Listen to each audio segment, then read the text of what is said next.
Kabar kurang baik datang dari bintang sinetron Email Putri Cahyati. Email Putri Cahyati mengumumkan ia terpapar COVID-19.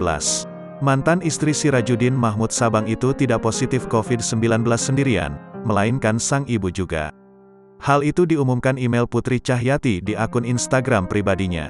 Beruntung, Akila Ramadhani dinyatakan negatif usai menjalani swab test. Ada momen haru ketika Email Putri Cahyati mengabarkan ia positif COVID-19 kepada Akila Ramadhani. Email juga mengunggah foto ketika Akila setia menunggu depan kamar dan menulis surat untuk ibu serta neneknya. Surat itu lalu diberikan Akila lewat sela pintu bagian bawah. Isinya Akila meminta Email Putri Cahyati agar tidak stres. Begitu pula Akila mendoakan neneknya agar segera sembuh dan menulis kalimat I love you.